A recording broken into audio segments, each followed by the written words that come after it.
Hello, કેમ છો વિદ્યાર્થી મિત્રો? મજામાં? હું છું ધ્રુવીર સર અને જ્ઞાન ગુરુકૃષ્ણની એજ્યુકેશન ચેનલ પર ધોરણ 9 માં ભણતા દરેક વિદ્યાર્થી મિત્રોનું હાર્દિક સ્વાગત કરું છું. આજે તમારા માટે હું ખાલી જગ્યાનો વિડીયો લઈને આવ્યો છું. તો આપણે શરૂ કરીએ.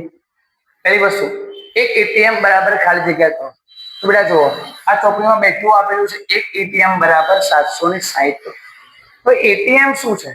તો હવામાં રહેલા વાયુનું દબાણ જાણવા માટે કાં તો વાતાવરણમાં રહેલા હવાનું દબાણ જાણવા માટેનું એકમ. ફરીથી, વાતાવરણમાં રહેલા હવાનું દબાણ જાણવા માટેનું એકમ શું છે બેટા? એટીએમ. ચલો, પદાર્થમાં રહેલા ઘટક કણોની ગોઠવણી ઓછી નિયમિત એટલે નિયમિત નથી જ, અને સૌથી વધુ અનિયમિત. તો આ બધાને ખબર છે કોણ આવે? આમાં પણ વાયુ અને આમાં પણ વાયુ. ચલો, તાપમાન વધતા પ્રસરણ શું બને બેટા? ઝડપી. આ બધાને ખબર છે. પાતળી દિવાલ પર વાયુના કણો દ્વારા એકમ ક્ષેત્રફળ દીઠ લાગતા બળને શું કહે છે બેટા? દબાણ કહે છે. શું કહે છે બેટા? દબાણ. નેક્સ્ટ, બરફ પાણી પર તરે છે કારણ કે બરફની ઘનતા પાણી ઘનતા કેવી હોય? ઓછી.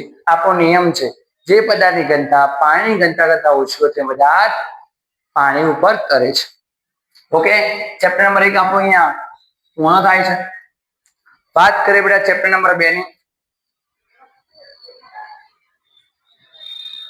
ઘટક તત્વો પોતાનો ગુણધર્મ જાળવી રાખે તો મિશ્રણમાં અને સંયોજનનો તફાવતમાં મુદ્દો આવે છે કે મિશ્રણમાં રહેલા ઘટક તત્વો પોતાના ગુણધર્મો જાળવી રાખે છે. તો તમારો જવાબ મિશ્રણ. ખાલી જગ્યા દ્રાવણના કણો કિંડર અસર દર્શાવે. મેં એમસીક્યુ ના ભાગમાં વિડીયોમાં વાત કરેલું. નિલંબન દ્રાવણ અને કલિલ દ્રાવણ એ કિંડર અસર દર્શાવે. અહીંયા એમસીક્યુ માં કોણ છે? કલિલ છે.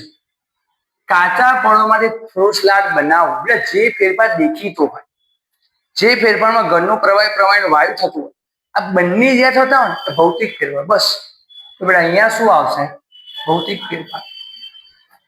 ચલો, આ યાદ રાખવું પડશે. હવાને ઠંડી પાડતા સૌ પ્રથમ કયો વાયુ પ્રવાહીમાં બને? તેનું નામ આવે બેટા ઓક્સિજન.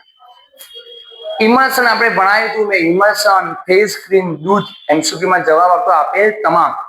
તો બંનેમાં માધ્યમ પણ પ્રવાહી અને કલા પણ શું આવશે બેટા? પ્રવાહી. ઓકે, ચલો નેક્સ્ટ આગળ વધીએ. ચેપ્ટર નંબર 5 તરફ આપણે જઈએ.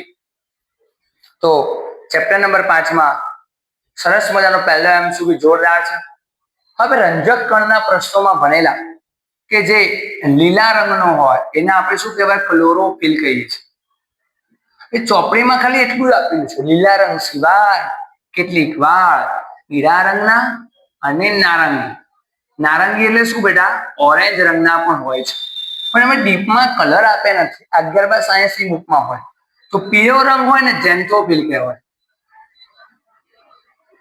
અને જે નારંગી હોય, ઓરેન્જ હોય, કેસરી ના હોય એમાં હોય કેરોટીન હોય. શું બેટા? કેરોટીન. તો બેટા મને એમ કહો, કોળું અને પપૈયું પીળા રંગનું છે, આ તેમાં કયો રંજક દ્રવ્ય હશે? ઝેન્થોફિલ. કોણ એટીપી સ્વરૂપની ઉર્જા મુક્ત કરે? બધાને ખબર બેટા, ઘણાપ સૂત્ર. ચલો, રંગ સૂત્રોમાં રહેલા ખાલી જગ્યાના અણુ વારસાગત લક્ષણની માહિતી આપે, આનુવંશિકતાની માહિતી આપે. ડીએનએ ના હોય તો જનીન પણ તમારો જવાબ બની શકે. કેટલાક વિષ દ્રવ્યો અને ઔષધની હાનિકારક અસર સામે કોષને રક્ષણ આપતી અંગિકા છે. તો બેટા અંતઃકોષ રસજાળ જે પ્રશ્ન છે 3 ગુણનો, એના છેલ્લે ઉપયોગ છે, એમાં લખેલું છે. શું લખેલું છે? લીસી અંતઃકોષ રસજાળ યકૃતમાં રહેલા વિષકારક દ્રવ્યો અને દબાવોને બિન વિષકારક બનાવે છે. એ તમારો જવાબ આવે લીસી અંતઃકોષ રસજાળ. પણ અહીંયા એકલું અંતઃકોષ રસજાળ છે તો અંતઃકોષ રસજાળ, પણ ટ્વિસ્ટ કરવા માટે સ્કૂલના પેપરમાં કેવું પૂછાય? લીસી કે ખરબચડ બંને આપ્યા હોય ત્યારે કન્ફ્યુઝ થવાનું નથી.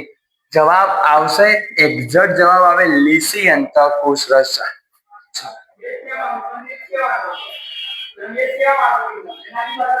નેક્સ્ટ બેટા આપણે વાત કરીએ ક્લેમિડોમોનાસ શું છે? ક્લેમિડોમોનાસ એક બેટા અકોષીનો મતલબ કોષ હોય જ નહીં, કોષ કેન્દ્ર બી ના હોય. એક કોષીનો એક જ કોષ કેન્દ્ર હોય, એક જ કોષ હોય. બહુકોષી ઘણા બધા હોય તો એક કોષી છે. બહુકોષીયનો મતલબ આપણા જેવા સજીવો. ઓકે, આ વિડીયોને હું અહીંયા અંત સુધી રાખું છું અને પછીના વિડીયોમાં આપણે ચેપ્ટર 7 આગળ વધીશું. ઓકે, જય શ્રી કૃષ્ણ, જય માતાજી, જય જય ગરવી ગુજરાત, જય વિજ્ઞાન.